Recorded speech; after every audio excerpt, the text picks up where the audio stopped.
Sir present నడుస్తున్న కూటమి పాలనపై మీ అభిప్రాయం ఏంటి? కూటమి ప్రభుత్వం చెప్పిన హామీలు ఏదైతే ఉన్నాయో సూపర్ 6 ఆర్ సూపర్ 7 అంటే పెన్షన్లు కూడా 50 సంవత్సరాల పెన్షన్ కూడా కలిపితే 7 అనుకోండి. 7లో కూడా ఏ ఒక్క పథకాన్ని కూడా సంతృప్తినిచ్చే స్థాయిలో ఏ ఒక్క పథకాన్ని కూడా అమలు చేయలేదు. మొదటి సంవత్సరం ఒక పథకం కూడా ఇవ్వలేదు, సూపర్ 6 నాటకెక్కించారు. రెండో సంవత్సరం చూస్తే అరకొరగా ఇప్పుడు తల్లికి వందనం ఇచ్చారు. తల్లికి వందనం ఇస్తే ఈ రాష్ట్రంలో 87 లక్షల మంది ఉంటే 67 లక్షల మందికి ఇచ్చారు. 30 లక్షల మందికి ఎగ్గొట్టే కార్యక్రమం. ఇది కూడా ఎట్లా, కొంతమందికి 8,000 పడ్డాయి, కొంతమందికి 9,000 పడ్డాయి, కొంతమందికి 10,000 పడ్డాయి. లోకేష్ ఏం చెప్పారంటే, లోకేష్ గారు జగన్మోహన్ రెడ్డి గారు 15,000 కోత విధించి 14,000 ఇచ్చారు, ఈ 1,000 రూపాయలు ఆయన అకౌంట్లో వేసుకున్నా అని చెప్పాడు. మేమేమి నిబంధనలు పెట్టకుండా ఇస్తామని చెప్పాడు. ఇప్పుడు మరి ఆయన 6 నిబంధనలు పెట్టాడు, 13,000 ఇచ్చాడు. కోత కూడా 2,000 కోసి అవి కూడా స్కూల్ అకౌంట్లో వేయలేదు ఇంతవరకు. ఓకే, ఇంతవరకు ఇంటర్ ఫస్ట్ ఇయర్ వాళ్ళకి ఇంతవరకు తల్లికి వందనం పడలేదు. ఫస్ట్ క్లాస్ పిల్లలకి ఇంతవరకు పడలేదు. దాదాపు స్కూల్స్ ప్రారంభమై దాదాపు 3 నెలలు అవుతుంది. జూన్, జూలై, ఆగస్ట్ 3 నెలలు. 3 నెలల నుంచి ఇంతవరకు ఈ 2 క్లాసులకి ఇంతవరకు వేయలేదు. అంటే దాదాపు 4-5 లక్షల మంది ఇందులో లేరు. సో ఈ విధంగా ఆయన చెప్పిన లెక్కల్లో కూడా కోత విధించే కార్యక్రమం. ఇప్పుడు అట్లానే మరి ఆడబిడ్డ నిధి ఇంటికి నీకు 15,000, నీకు 15,000, నీకు 15,000 అని చెప్పారు. ఇంతవరకు P4 కనెక్ట్ చేశానని చెప్పి చంద్రబాబు నాయుడు గారు చెప్తున్నారు. ఇచ్చిన వాళ్ళు లేరు, తీసుకున్న వాళ్ళు లేరు. అది ప్రభుత్వం ఇచ్చే పథకానికి ఒక అర్హత, ఒక క్వాలిఫికేషన్ ఉంటుంది, ఒక పద్ధతి ఉంటుంది. ఇప్పుడు ఎవరు వచ్చి ఎవరిని డబ్బున్న వాళ్ళు వచ్చి డబ్బు లేని వాళ్ళని ఆదుకునే కార్యక్రమం ఎక్కడన్నా జరిగిందా? ఈ దేశంలో ఎక్కడన్నా జరిగిందా? ఇలాంటి ప్రోగ్రామ్స్ నువ్వు హామీ ఇచ్చి, ప్రజలకు ఎన్నికల ముందు నువ్వు హామీ ఇచ్చి ఏకంగా డబ్బున్న వాళ్ళ మీద నెట్టేసే కార్యక్రమం చేస్తే ఎంతవరకు సబబు? ప్రజలు నీ మాట నమ్మి ఓటేశారు, నువ్వు ఇచ్చిన హామీలు చూసి ఓటేశారు. అలాంటి ప్రజల్ని మోసం చేయటం కాదా ఈరోజు? రైతుల పరిస్థితి అంతే ఉంది. అన్నదాత సుఖీభావ అన్నాడు, 7 లక్షల మందికి ఎగరగొట్టేశారు. ఇప్పుడు యూరియా అందుబాటులో లేదు. పెట్టుబడి పెట్టాలంటే ఇప్పుడు మెయిన్ జగన్మోహన్ రెడ్డి గారు ఉన్నప్పుడు ఏదో పథకం ద్వారా మార్కెట్లోకి డబ్బులు రొటేషన్ అయ్యాయి. ఓకే, ప్రజలు రొటేట్ చేశారు. ఏం డ్వాక్రా మహిళల ద్వారా కూడా, డ్వాక్రా వాళ్ళు కూడా 10 లక్షల నుంచి 20 లక్షల దాకా లోన్ తీసుకున్నారు. వాళ్ళందరూ కూడా రొటేట్ చేశారు డబ్బులు, అవి కూడా మార్కెట్లోకి వచ్చాయి. సో మార్కెట్లో ఎవరికి కూడా ఇబ్బంది లేకుండా, ఎవరికి కష్టం తెలియకుండా, కరోనా కష్టకాలం 2 సంవత్సరాలు కూడా డబ్బులు మార్కెట్లో ఉండటం వల్ల రియల్ ఎస్టేట్ వ్యాపారం బాగుంది, వ్యాపారస్తులు బాగున్నారు, అన్ని వర్గాల వారు సంతోషంగా ఉన్నారు, పేదవాడు కూడా సంతోషంగా ఉన్నారు. ఇవాళ పరిస్థితి కాదు. రొటేషన్ లేకపోవడం వల్ల వ్యాపారాలు లేవు, చిన్న చిన్న కుటుంబాలు చితికిపోతున్నాయి. ఇది చూసాం, ఐపీఎల్ పెట్టడం, ఈ బోర్డులు తిప్పేయటం. ఈరోజు రాష్ట్రంలో ఎంత పెరిగిపోయిందంటే దీనికి కారణం డబ్బులు రొటేషన్ లేక. ఓకే, సో ఈ విధంగా మూడో పథకం అది అన్నదాత సుఖీభావ చెప్పాం, ఇది చెప్పాం. ఇంకా 4వ ఉచిత బస్సు పెట్టాడు. అది కూడా ఇప్పుడు అన్ని బస్సుల్లో ఇవ్వాలి. బస్సులు అన్న తర్వాత ఏదో Palle Velugu, ultra Palle Velugu, metro express, city liner, ఇంకోటి ఎక్స్ప్రెస్ అని ఒక్కటి పెట్టారు. ఎక్స్ప్రెస్ అసలు నర్సరావుపేట బస్ స్టాండ్లో ఎక్స్ప్రెస్సే లేదు. నర్సరావుపేట బస్ డిపోలో ఎక్స్ప్రెస్ అనే బండి లేదు అసలు. అంటే ఎట్లా వెళ్ళాలి వీళ్ళు? మరి ఇవాళ పల్లె వెలుగు, అల్ట్రా పల్లె వెలుగు, తిరుపతి వెళ్ళాలి, ఎన్ని బస్సులు మారాలి? పల్లె వెలుగులో 2-3 బస్సులు. వైజాగ్ ఎన్ని బస్సులు మారాలి? ఇది ఏ విధంగా మీరు సాటిస్ఫై చేస్తున్నారు? కాబట్టి మేము చెప్పేది ఏంటంటే, ఏ ఒక్క పథకాన్ని కూడా అమలు చేయడు, మోసం చేయటమే ప్రజల్ని. మళ్ళీ మోసం చేస్తాడు. అంతకుముందు మోసం చేశాడు రైతుల్ని 2019లో. రుణమాఫీ, బేషరతుగా రుణమాఫీ అన్నాడు, డ్వాక్రా రుణాలు మాఫీ. ఇప్పుడు కూడా అంతే, ప్రజల్ని మోసం చేసే కార్యక్రమమే తప్ప ఎప్పుడు కూడా పథకాల్లో సూపర్ 6 హామీలను పూర్తిగా అది అలానే ఎమ్మెల్యేల యొక్క పనితీరు ఇవాళ చూస్తూ ఉన్నాం. శ్రీశైలంలో మొన్న జరిగిన ఘటన ఎంత బాధాకరమైన విషయం. ఒక ఫారెస్ట్ సిబ్బందిని అర్ధరాత్రి వెళ్ళి ఎమ్మెల్యే లేపి కొట్టి వాళ్ళని ఫారెస్ట్ చుట్టూ తిప్పుతున్నాడంటే దారుణమైన అంశం. అట్లానే అనంతపూర్లో జూనియర్ ఎన్టీఆర్ మీద కామెంట్స్. ఈరోజు కూడా గొడవ జరుగుతూ ఉంది అనంతపూర్లో, బహిరంగ క్షమాపణ చెప్పాలని. అసలు రాజకీయాలకి సినిమాలకి తేడా. సినిమా ప్రపంచం వేరు, రాజకీయాలు వేరు. సో దాన్ని తెచ్చి రాజకీయాల్లో కలిపి జూనియర్ ఎన్టీఆర్ ఓ మంచి నటుడు, అలాంటి నటుడిని కూడా మీరు తొక్కేయాలనే ఒక అభిప్రాయంతో ఈ విధంగా ప్రవర్తించడం. అట్లానే దెందులూరులో చూసాం, అబ్బాయి చౌదరి పొలాల్లో వెళ్ళి మరి వాళ్ళ మొక్కల్ని నరికేసే కార్యక్రమం చేయడం, ఇలాంటి చీప్ రాజకీయాలు. ఏదన్నా ఉంటే రాజకీయంగా పోరాటం చేయి, రాజకీయంగా ఎత్తుల మీద పై ఎత్తులు వేసుకోవాలి, రాజకీయంగా నీ ప్రత్యర్థిని ఓడించడానికి లేకపోతే మధ్య గెలుపొందడానికి ప్రయత్నం చేయాలి. అంతేగాని ఈ విధంగా నష్టం చేయటం, దాడులు చేయటం, సోషల్ మీడియా వాళ్ళ మీద కేసులు పెట్టడం, నాయకులందరినీ జైలుకు పంపించడం, ఇది సరైన పరిపాలన కాదు. ఇట్లాంటి పరిపాలన చేస్తారని ప్రజలు కూడా కోరుకోవాలి. ప్రజలు ఇవాళ తప్పు తెలుసుకున్నారు. అయ్యో జగన్మోహన్ రెడ్డి గారిని ఓడించి మేము తప్పు చేశామని ఈరోజు ప్రజలు బాధపడుతున్నారు. అందుకే జగన్మోహన్ రెడ్డి గారు ఏదైనా కార్యక్రమం చేపడితే మేము ఈరోజు విపరీతంగా ప్రజలు ఆదరణ పెరుగుతుంది. మేము 500 మంది వస్తారంటే 1000 మంది వస్తున్నారు, 1000 మంది అంటే 2000 మంది. అట్లా ప్రజల్లో ఇవాళ వాళ్ళకు ఒక బాధ కలుగుతూ ఉంది. అరే రే రే రే పోగొట్టుకున్నాము జగన్మోహన్ రెడ్డి గారిని. తప్పకుండా ఈవెన్ రాజధాని విషయంలో కూడా ఇవాళ చంద్రబాబు నాయుడు ఘోరమైన తప్పు చేస్తున్నాడు. రాజధానికి ఆ ఏరియా పనికిరాదని శ్రీకృష్ణ కమిటీ చెప్పింది, వాళ్ళ మాట వినలా. ఇప్పటికీ కొండవీటి వాగు నీళ్లు ఎటువల్ మార్చాలో తెలియక మల్ల గుల్లాలు పడుతూ ఉన్నారు. ఆ వాగుని మరలించకుండా నువ్వు కన్స్ట్రక్షన్ చేయలేవు. చేసినా మళ్ళీ వచ్చేసారి వరదలు వస్తే అక్కడ నదిలాగా నదీ ప్రవాహం కనపడుతూ ఉంది. ఈ ఎవరో వైఎస్ఆర్ పార్టీ వాళ్ళు మీ నారాయణ వెళ్తున్నాడు కదా, నారాయణ చెప్పారు. నారాయణ గారు మీ మంత్రి గారు, మున్సిపల్ శాఖ మంత్రి, సిఆర్డీఏ ఇన్ఛార్జ్, ఆయనే చెప్తున్నాడు ఇవాళ 20 జేసీబీలు తీసుకెళ్లి వెస్ట్ బైపాస్ గండి పగలగొట్టి నీళ్లు పంచాడంటే మునిగిందా లేదా? మేము చెప్పాలా? మా మీద కేసులు పెడతారంటారు. నారాయణ గారు ప్రత్యక్షంగా పనిలో ఉండి చేశాడు కదా. కాబట్టి మేమనేది ఏంటంటే అనువైన ప్రదేశం కాదు అది. గుంటూరు విజయవాడ మధ్యలో పెట్టండి, ఎక్కడైనా మంచి ప్లేస్, మంగళగిరి కానీ, లేకపోతే ఆంధ్ర యూనివర్సిటీ ఉంది, నాగార్జున యూనివర్సిటీలో పెట్టండి, లేకపోతే ఇంకో చోట పెట్టండి. ఎక్కడ లేదు, ప్రభుత్వ స్థలాలు విపరీతంగా ఉన్నాయి, అక్కడ కట్టండి. ఇలా 1000 ఎకరాల్లో రాజధాని కట్టడం అనేది, మళ్ళీ ఆ 29 గ్రామాలు కాకుండా మాకు ఇంకొక 40,000 ఎకరాలు కావాలన్నారు, మళ్ళీ ఆ 34,000 కాకుండా. ఇప్పుడు వాళ్ళందరూ ఏమన్నారు, రైతులు ముందు ఆ 29,000 ఎకరాల్లో ఎక్కడ ప్లాట్లు ఉన్నాయి, మా ప్లాట్లు చూపించండి, రోడ్లు వేయండి, డెవలప్ చేయండి, ఇది చేసిన తర్వాత మీరు కావాలంటే తీసుకోండి అని చెప్తారు. అంటే ఏంటి, చంద్రబాబు నాయుడుకి కూడా ఒక అపనమ్మకం వచ్చింది, ఇక్కడ కట్టలేము, అందుకనే ఈ 44-45 ఎకరాల మీదకి వెళ్తున్నాడు. ఇక్కడ కొంచెం ఎత్తు ప్రాంతం, ఈ ప్రాంతంలో కడితే మునగదు అని చంద్రబాబు నాయుడు గారికి కూడా తెలుసుకున్నాడు. ఇప్పుడు తెలుసుకొని ఇక్కడ కట్టాలని, ఇక్కడ ల్యాండ్ ఎక్విజిషన్ చేయని చెప్పి ఇప్పుడు అడుగుతున్నాడు. అక్కడున్న రైతులేమో ఎలా వెళ్తారు మీరు అని చెప్పి క్వశ్చన్ చేస్తున్నారు. సో ఈ పరిస్థితుల్లో రాజధాని కూడా నిర్మాణం చేయలేడు. ఇంకా 3 సంవత్సరాలు ఉంది. ఈ డిసెంబర్ తీసేస్తే ఇంకా 3 సంవత్సరాలు. ఈ 3 సంవత్సరాల కాలంలో ఏం చేయగలరు? ఒక అపార్ట్మెంట్ కట్టాలి, లేకపోతే ఒక కాంప్లెక్స్ కట్టాలంటే మనకు 2 సంవత్సరాలు పట్టింది.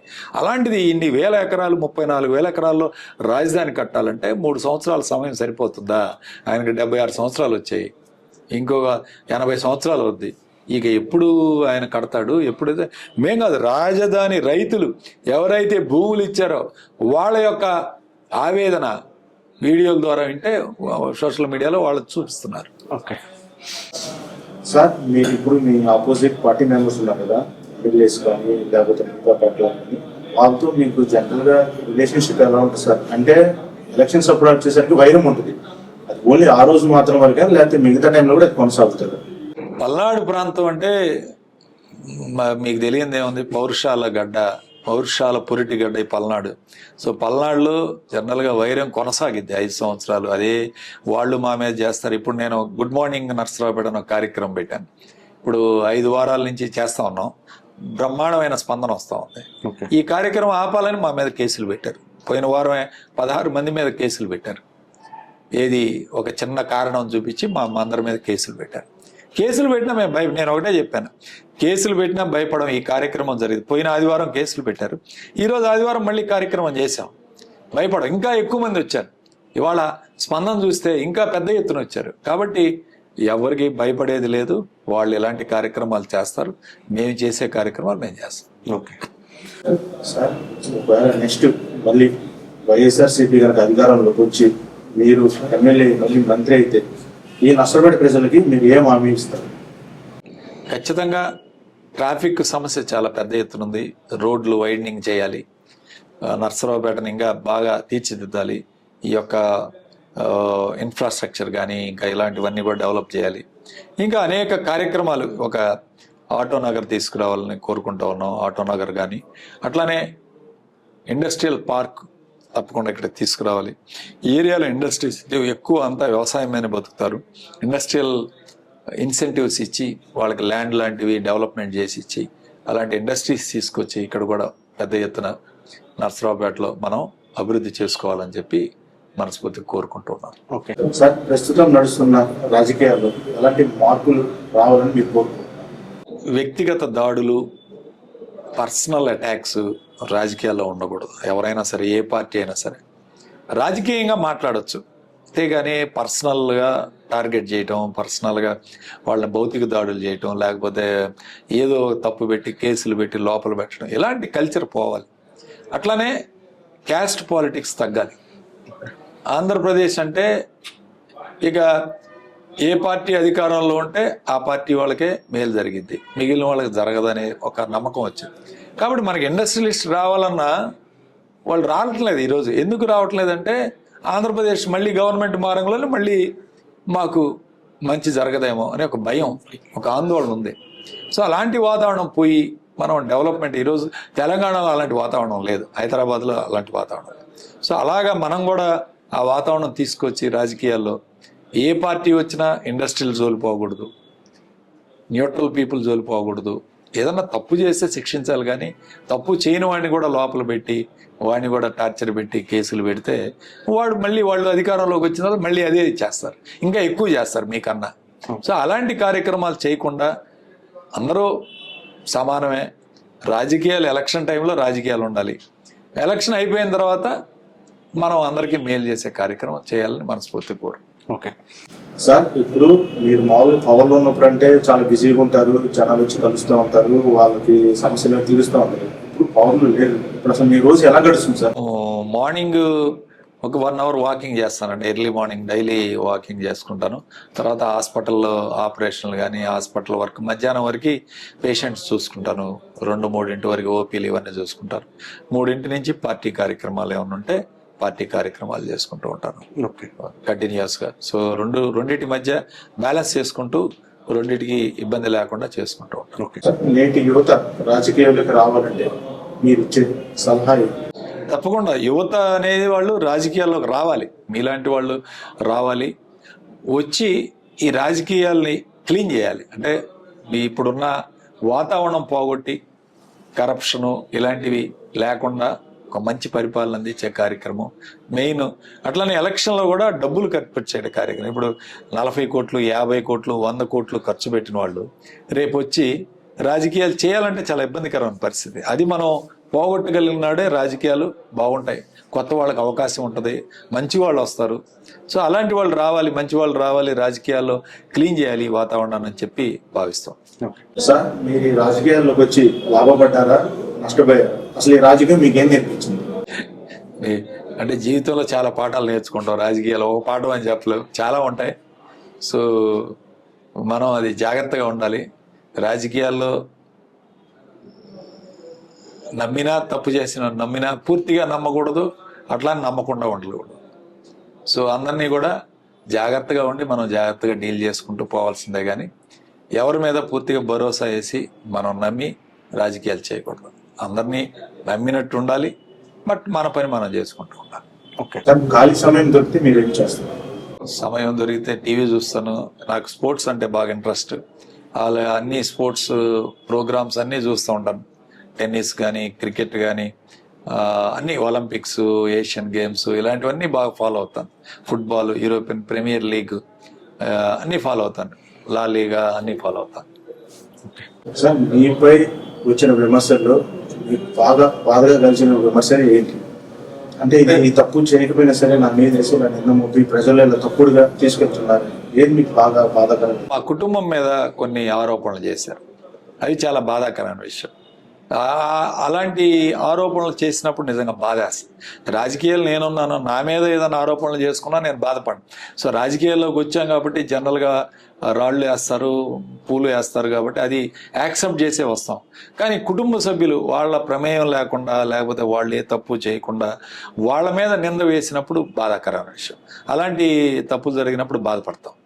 అవి జరగకూడదు. అవే నేను అంటుంది, వ్యక్తిగతంగా అలాంటి ఆరోపణలు చేయకూడదు రాజకీయాల్లో అని చెప్తాను. ఓకే సార్, ఈ రాజకీయాల్లో మీకు బాగా గుర్తుండిపోయిన మెమరబుల్ మూమెంట్స్ ఉన్నాయంటే ఏం చెప్తారు? నాకు తిరుపతి పాదయాత్ర చేశాను 2019 ముందు. జగన్మోహన్ రెడ్డి గారు మళ్ళీ ముఖ్యమంత్రి కావాలి, నర్సరావుపేట నుంచి తిరుపతి వరకు 360 కిలోమీటర్లు నడిచి వెళ్ళాం. దాదాపు 100 మంది వైఎస్ఆర్ కాంగ్రెస్ పార్టీ నాయకులు, కార్యకర్తలు నడుస్తూ, నాతో పాటు నడుస్తూ దాదాపు 13 రోజులు నడుచుకుంటూ వెళ్ళాం. చాలా మంచి ఎక్స్పీరియన్స్ అది, చాలా బ్రహ్మాండంగా చిరస్థాయిగా గుర్తుండిపోయేది. అట్లానే మా నాన్నగారి పేరు మీద ఎడ్ల పందాలు వేసాం. ప్రతి సంవత్సరం 4 సంవత్సరాలు ఎడ్ల పందాలు నిర్వహించాం. అది మంచి కార్యక్రమాలు చేసాం. జగన్మోహన్ రెడ్డి గారు వచ్చినప్పుడు మీటింగులు కానీ, పాదయాత్ర కానీ అలాంటి కార్యక్రమాలు పెద్ద ఎత్తున చేసాం. సో ఖచ్చితంగా అనేక మంచి గుర్తుండిపోయి ఉన్నాయి. ఇవి ముందు వరుసలో ఉంటాయి. సార్, మీరు ఈ ఏజ్ లో కూడా ఎంత ఫిట్ గా ఉన్నారు, దట్టు మీరు డాక్టర్.